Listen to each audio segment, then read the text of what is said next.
ಎಲ್ಲರಿಗೂ ನಮಸ್ಕಾರ. ನಾನು ತಂದಿನಿ ಇಷ್ಟ ಅಮೌಂಟ್ ನಿಮ್ಮ ಮುಂದೆ. ಇಷ್ಟು ದಿನ 500,000 ರೂಪಾಯಿ ಹೆಲ್ಪ್ ಮಾಡ್ತಾ ಇದ್ದೆ. ಆ ಬರಾಬರಿ ಇಷ್ಟ ಅಮೌಂಟ್ ಕೂಡ ಒಬ್ಬರಿಗೆ ಹೆಲ್ಪ್ ಮಾಡ್ಬೇಕಂತ ನಾನು ಇವತ್ತು ಮುಂದೆ ಬಂದಿದ್ದೀನಿ. ನೀವು ಮಾಡ್ಬೇಕಾಗಿರೋದು ಇಷ್ಟೇ. ಈ ವಿಡಿಯೋ ಯಾರೆಲ್ಲ ನೋಡ್ತಾ ಇದ್ರೆ ಇವಾಗಲೇ ನನ್ನ ಪೇಜ್ನ ಫಾಲೋ ಮಾಡ್ಕೊಳ್ಳಿ. ಅದೇ ತರ ಒಂದು ಕಮೆಂಟ್ ಮಾಡಿ ನಾನು ಏನಕ್ಕೋಸ್ಕರ ಹೆಲ್ಪ್ ಮಾಡ್ತೇನೆ ಅಂತ ಕರೆಕ್ಟಾಗಿ ಕಮೆಂಟ್ ಮಾಡಿದವ್ರಿಗೆ ನನ್ನ ಕೈಲಿರೋ ಅಮೌಂಟ್ ನಿಮಗೂ ಸಿಗ್ತೈತೆ. ಆದಷ್ಟು ಜನಕ್ಕೂ ಈ ವಿಡಿಯೋನ ಶೇರ್ ಮಾಡಿ. ನಿಮ್ಮ ಫ್ರೆಂಡ್ಗೂ ಸಿಗ್ಬೋದು ಅಂತ ಹೇಳಕ ನಾನು ಇಷ್ಟಪಡ್ತೀನಿ. ಅದೇ ತರ ನಾಳೆ 7 ಗಂಟೆ ಕೂಡ ಟೈಮ್ ಇರ್ತೈತೆ. ಆದಷ್ಟು ಕಮೆಂಟ್ ಮಾಡಿ ಅಂತ ಹೇಳಕ ಇಷ್ಟಪಡ್ತೀನಿ. ಇಷ್ಟು ದಿನ 500,000 ರೂಪಾಯಿ ಗಿವ್ ಅವೇ ಮಾಡ್ಕೊಂಡು ಮುಂದೆ ಬಂದವನು ನಾನು. ಇವತ್ತು ಯಾವ್ದೋ ಒಂದು ಕುಟುಂಬಕ್ಕೆ ಒಳ್ಳೇದಾಗ್ತದೆ ಅಂದ್ರೆ, ಇಲ್ಲ ಯಾರಿಗೋ ಒಬ್ರಿಗೆ ಹೆಲ್ಪ್ ಆಗ್ತದೆ ಅಂದ್ರೆ ಮುಂದೆ ಬಂದು ನಾನು ಹೆಲ್ಪ್ ಮಾಡಕ್ ಮುಂದೆ ಬಂದಿದ್ದೀನಿ. ದಯವಿಟ್ಟು ನಿಮ್ ಪ್ರೀತಿ ಯಾವತ್ತು ನನ್ನ ಮೇಲೆ ಇರ್ಲಿ.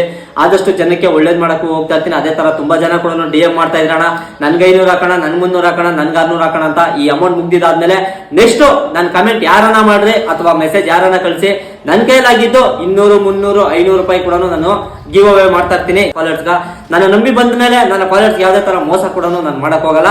ನನ್ ಕೈಲ ಇಷ್ಟ ಇದೆ ಅಷ್ಟು ಅಮೌಂಟ್ ಕೂಡ ಹಾಕ್ತಾ ಇರ್ತೀನಿ. ದಯವಿಟ್ಟು ನಿಮ್ ಪ್ರೀತಿ ವಿಶ್ವಾಸ ಯಾವಾಗ್ಲೂ ನನ್ನ ಮೇಲೆ ಸದಾ ಇರ್ಲಿ ಅಂತ ಹೇಳಕ್ ಇಷ್ಟಪಡ್ತೀನಿ. ನಾನು ಸೋಷಿಯಲ್ ಮೀಡಿಯಾದಲ್ಲಿ ಫೇಮಸ್ ಆಗಿದ್ದು ತೋಟಗಳ ಬಗ್ಗೆ ವಿಡಿಯೋಸ್ ಮಾಡ್ಕೊಂಡು, ಇನ್ ಮುಂದೆ ಕೂಡ ತೋಟಗಳ ಬಗ್ಗೆ ವಿಡಿಯೋಸ್ ಕೂಡ ಮಾಡ್ತಾ ಇರ್ತೀನಿ. ಒಳ್ಳೊಳ್ಳೆ ಮಾಹಿತಿ ಕೂಡ ಕೊಡ್ತಾ ಇರ್ತೀನಿ. ಸೈಕಲ್ ಗ್ಯಾಪ್ ಅಲ್ಲಿ ಈ ತರ ಸಣ್ಣ ಪುಟ್ಟ ಹೆಲ್ಪ್ ಕೂಡ ನಾನು ಮಾಡ್ತಾ ಇರ್ತೀನಿ. ಆದಷ್ಟು ಬೇಗ 500K ಕಂಪ್ಲೀಟ್ ಆಗ್ಲಿ ಅಂತ ಭಗವಂತ ನಿಮ್ಮನ್ನ ಇಬ್ಬರನ್ನು ಕೇಳ್ಕೊಂತೀನಿ. ಇವತ್ತಿನ ಕತೆ ಇಷ್ಟು. ನಾಳೆ ಸಿಗ್ತೀನಿ ಫ್ರೆಂಡ್ಸ್. ನಿಮ್ಕ